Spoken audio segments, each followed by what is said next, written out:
At the beginning of the story, we see an American football match where a man named Nicky is sitting comfortably with his girlfriend Jess in the VIP stands. The match is going on, but Nicky is more focused on the crowd than on the game. He notices a beautiful girl getting up from her seat and leaving. At that moment, a mischievous idea comes to his mind. He makes a small bet with Jess, saying, "Let's see how many people look back at that girl." One of the men sitting nearby, Lee Yuan, says he also wants to join the bet, and Nicky agrees. Everyone jokingly places a $10 bet and starts counting. When the girl leaves the stand, the final count shows that 7 people looked back at her. In this bet, Jess had guessed the closest number, so she won.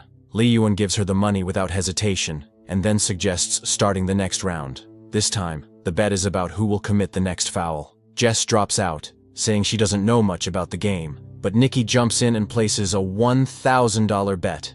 As soon as the whistle blows, the referee signals a foul, and it turns out to be the team Nicky had bet on. He wins, and puts the money in his pocket. Even after losing, Lee Yuan gets more excited and says, "Let's place a $5,000 bet this time." Now the question is whether the player will pass the ball or run with it. Nicky hesitates a little at betting $5,000, but finally agrees. Lee Yuan guesses that the player will run, and Nicky says he will pass. As soon as the whistle blows, the player actually runs with the ball, which means Nicky loses $5,000. Now Nicky decides, it's okay, we lost $5,000. Let's stop here, and asks Jess to come have coffee. He wants to leave, but Lee Yuan insists. He says, "You're sitting in the VIP lounge, you have money. Why be upset over $5,000? Let's play another bet, this time for $10,000.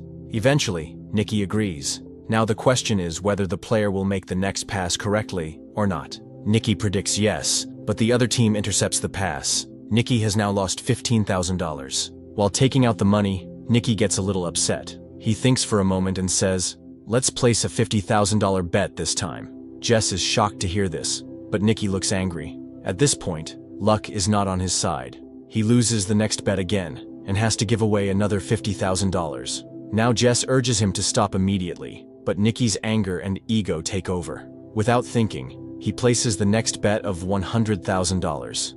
Lee Yuan laughs and teases him, saying, "Do you even have that much money?" Nicky silently throws a whole bundle of cash on the table. Seeing this, Lee Yuan also gets excited.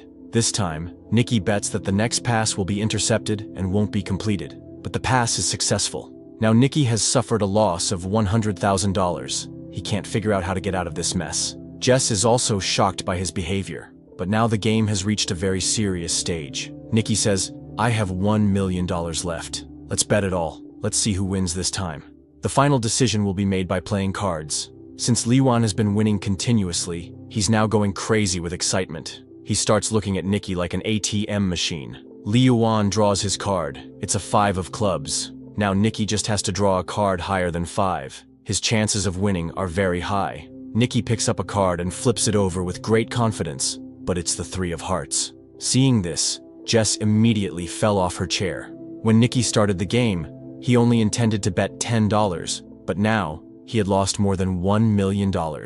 After such a shameful defeat, he had nothing left to say. So, he quietly held Jess's hand and started walking out. He was deeply upset, but Lee Yuan began teasing him even more. He said, "This is what happens when you mess with the master." Nicky stopped and placed another bet, this time for $2 million. Now the idea was a little different. Nicky challenged that Lee Yuan could choose any random player using a telescope, and if Nicky guessed the player's jersey number correctly, the win would be his. Lee Yuan got a little confused. He said, "This is like mind reading." It felt like Nicky was setting himself up for failure. Lee Yuan also started suspecting that Nicky might be cheating. To remove his doubt, Nicky said, "Okay, I won't guess. This time Jess will do it." Jess looked angrily at Nicky. She couldn't understand what was happening. She said, "Among so many people, what are the chances I'll guess the correct jersey number?" Saying this, she tried to leave, but Lee Yuan's security guard stopped her, and a small fight broke out between them. Jess calmed herself down a little. Nicky told her to just look around the ground and say whichever number felt like her own. Lee Yuan picked up the binoculars and chose a player. Then Jess took the binoculars and scanned the entire field. She could see jersey numbers everywhere. How could she guess? Then her eyes fell on a familiar face, and she remembered Nicky's words, that she should choose the number that felt like her own. Their friend Farhad was wearing jersey number 55. Jess understood that this was all part of Nicky's plan. She said, "Number 55, and it was the correct answer. Liwan was stunned. Jess also started wondering how Nikki had known Liwan would choose that number, but at that moment, it didn't matter. They had already won the bet. Both of them made a $1 million profit and got back all the lost money. They left the stadium with 2 big bags full of cash. In the car, Nikki told Jess that everything had been part of their plan. They had been tracking Liwan for a long time. Liwan was well known in high society for his bad gambling habits. He would jump at any bet placed in front of him. Nikki's team had planned the entire setup. As soon as Liwan stepped out of his hotel room, the number 55 was planted in his subconscious mind. The number 55 was written on the label pin of the security guard. The same number appeared on signboards along the road to the stadium. They didn't just show him the number, they made him hear it too. While coming to watch the match, a song had been played in Liwan's car that repeated the number 55 again and again. That number was said 124 times in the song, which kept pulling Liwan's attention toward it.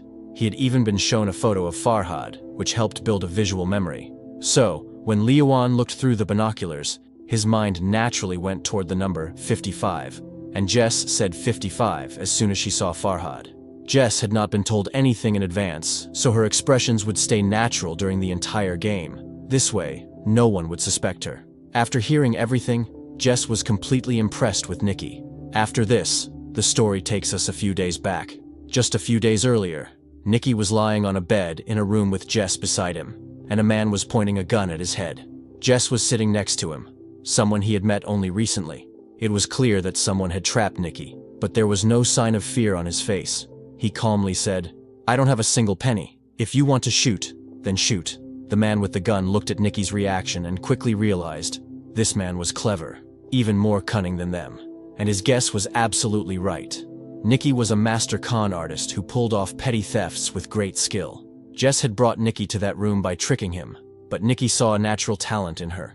At that time, Jess didn't understand anything. When the man with the gun left, Nikki told Jess, "You have a gift. If you polish this ability to trick people, you can live a very comfortable life." Nikki said, "This is our family business. My father, his father, they were all con men. We're cheats by blood. Every trick, every move is a game to us." Without wasting time, Jess took out some money and said, "I want to learn from you." Nikki agreed. While walking out, he stole one of Jess's rings, and she didn't even realize it. By the time she figured it out, her watch had also disappeared. When she had put the watch in her handbag, Nikki had already taken her wallet. After all these tricks, Nikki said, "Sleight of hand, timing, and a little style. That's all you need for this work." Then Nikki said goodbye to her and left. After a few months, Jess found Nikki in New Orleans, where he had started building a new team. Their meeting was actually a test. He wanted to see if Jess was capable of joining his team or not. When Jess agreed, Nikki sent her to a fair with one of his team members. This was Jess's first practical assignment. She began asking people for directions, holding a map in her hand. While she distracted people, her partner secretly stole a tourist's camera lens. Then, another team member intentionally bumped into a man, and Jess took his wallet. Jess was now starting to feel more confident in her stealing style. Using chopsticks, she took another woman's wallet from her bag. Everything went so smoothly that no one even suspected them. Nikki was watching everything from the top of a building. He told the team to leave Jess alone. Now it was her turn to fly solo. Jess started stealing expensive items one after another, and with each theft, Nikki's respect for her kept growing. Now Nikki gave her another big assignment, this time, a high-tech scam. With the help of special lenses, they could see other players' cards and beat them easily. There was also a system for stealing credit cards. The stolen card was secretly sent to a teammate, where a device would copy its data, and then the card would be returned to the owner's pocket. By the time anyone realized, their entire account would be emptied. Another scam was a fake ATM machine. Whenever someone withdrew money, the ATM would secretly store their PIN. Farhad would later remove the machine and steal all the data. All the stolen credit cards were sorted into different categories. Expensive luxury items were bought using them, and finally, their data was sold on the black market. One day, Jess saw a beautiful necklace and wore it, but Nikki immediately told her to take it off. He strictly explained that all the items had to be sold. Nothing was to be kept personally. Jess was seeing this large-scale fraud for the first time. The feeling of standing in the middle of a mountain of stolen goods was surreal. The next day, Jess and Farhad were wandering through a wealthy area. Their task was to act. Farhad suddenly fainted, and Jess started shouting, "Please, someone help us, please." It was a distraction, which the rest of the team used to steal from the rich people around them. After the job was done, the whole team escaped by hiding in an ambulance. The whole plan was so perfectly executed that no one could figure out anything. That night, they all celebrated together. Nikki praised everyone because they had made $1.2 million in just 1 week. The next day, all the team members were preparing to go their separate ways. The documents were destroyed, and Nikki assured everyone that their money would be transferred to their bank accounts within a few days. But the old members of the team knew that Nikki still had one last mission left. The next morning, Nikki took Jess to the VIP lounge of the stadium. He performed a full demonstration in front of Jess to show how they could earn $1 million in just a few minutes. By now, Jess had started falling in love with Nikki. She thought she was Nikki's girlfriend, and that's why he was showing her all this. But Nikki had only included her in the group for his own benefit. When everything was over, Nikki gave her $80,000 in cash and finally said goodbye. Jess looked at him with tears in her eyes. Her heart was broken because she had fallen in love with Nikki. At the same time, she also felt that $80,000 was too little, because Nikki had just earned $1 million. But in Nikki's world, there was no place for emotions. Jess had now seen his true colors. Nearly 3 years later, a race car pulls into a service station, and we see Nikki again. There was tiredness in his eyes, and it was written all over his face that he was running out of money. During lunch, he met with George, the owner of a race car team. George's research team had developed a new algorithm called EXR, but he wanted to improve it to increase his chances of winning. So he hired Nikki. The plan was simple. Nikki would pretend to be their chief engineer. Then, they would stage a fake fight between George and Nikki so that other teams would fall into their trap. After that, Nikki would sell a fake version of EXR to the rival team, while George's team would use the real system and easily win. As part of the deal, Nikki was supposed to receive €1 million for the job, and the money he earned by selling the fake system would also be his. Nikki thought this job was a joke. He could have done such a scam even in his sleep, but George's butler didn't trust him at all. He directly threatened Nikki and said, "If you do anything wrong, I'll shoot you right in the chest." Nikki wore a tuxedo and left to attend a party that evening. The plan between Nikki and George was to stage a fake fight in front of the crowd, but their plan completely fell apart when Jess appeared, walking down the stairs in a red dress. She went straight to hug George. Seeing this, Nikki's eyes filled with anger. His mind went blank. He hadn't seen Jess in 3 years, and now she was with someone else, and that too, with the man who had hired Nikki. Jess calmly walked up to Nikki and told him that she was no longer a con artist, and whatever had happened 3 years ago didn't matter anymore. She also said that George didn't know anything about their past relationship, and it would be best to keep it that way. Hearing this, Nikki got furious. He picked up a glass of vodka and drank it in one go. Earlier, he had planned to act like he was angry, but now, he truly was. The fight with George in front of everyone was no longer a drama, it was real. Their fight caught the attention of the rival racing team, just as planned. Soon, security came and threw Nikki out of the party, but now, he had the business card of the rival team in his hand. The next morning, Nikki met the owner of the McLaren team. He spoke directly, saying, "I want to sell you the EXR system. It will cost €3 million. The team owner had no shortage of money, so there was no need to bargain. He immediately tested the system on the track, and when he saw the results, his face lit up. Nikki promised that the complete software would be delivered in 48 hours. Meanwhile, Jess met Farhad on the road. Farhad had been sent by Nikki. He told Jess that it was necessary for Nikki to leave 3 years ago. He had no other choice. Farhad also said that Nikki still loved her. Then he handed Jess a box, which had the same necklace that Jess had once liked. Whether it was real or fake didn't matter. Jess's heart melted after seeing it.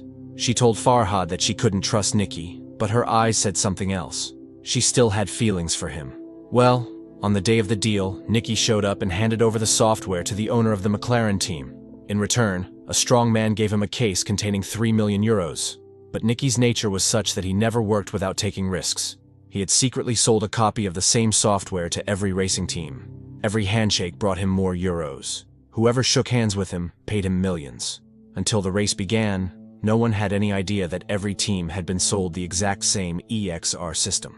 That night, instead of running away, Nikki messaged Jess saying that if she came in time, they could escape together. Nikki waited, but no one came.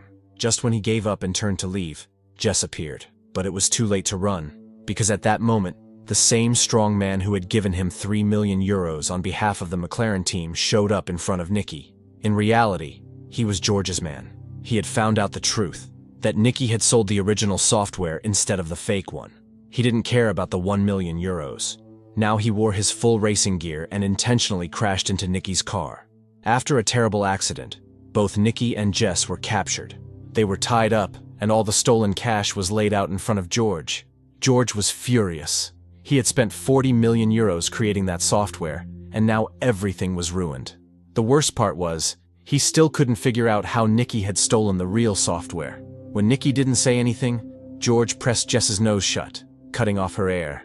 Seeing this, Nicky broke down.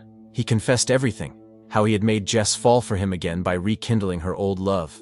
He said he gave her the same necklace she had once liked, but this time it had a special chip inside. As soon as George opened the software, that chip stole his password and copied the data. Jess was heartbroken when she heard this. Tears streamed down her face, but George and his men started laughing. They liked the story but didn't believe a word of it. George then said, "Jess was never really my girlfriend. I know she was only with me for my money." Jess admitted that she was only pretending to love George to steal his expensive watch collection. Nicky was shocked. So Jess had faked her love for George just to make Nicky jealous. Now, both of them were caught. George turned to the butler and asked how Nicky managed to steal the software. As soon as Nicky opened his mouth, the butler suddenly fired a bullet. It hit Nicky straight in the chest. George's face turned pale. He panicked and told the butler, "I can earn money again, but if I get caught for murder, I'm finished." George quickly fired the butler and fled from the warehouse. Jess was crying uncontrollably, but the butler calmly said, "There's no need to worry. I'm actually Nicky's man." In truth, the butler was Nicky's father. He had shot the bullet carefully just near the heart, not through it. He sealed the wound with tape, used a needle to draw out the extra blood, and balanced the air pressure in Nicky's chest. Suddenly, Nicky opened his eyes. He was alive. It was a crazy plan, but it worked. Behind them lay a huge pile of money. All three of them left the warehouse. Nicky was actually an orphan and had been raised by this man. He was the one who had taught Nicky all the tricks of the trade. Their rule was simple: never get emotional. But now, Nicky had truly fallen in love with Jess. The butler left both of them on the roadside and took all the money with him. Nicky was left with nothing, but on the way to the hospital he saw something shining in Jess's hand. It was George's 200,000 euro watch. Nicky looked at her. Jess looked at him, and both of them smiled. With tricks like this, and sleight of hand, they'd never go hungry, no matter where they were in the world. If you enjoyed the video, don't forget to like and subscribe to the channel. See you in the next video.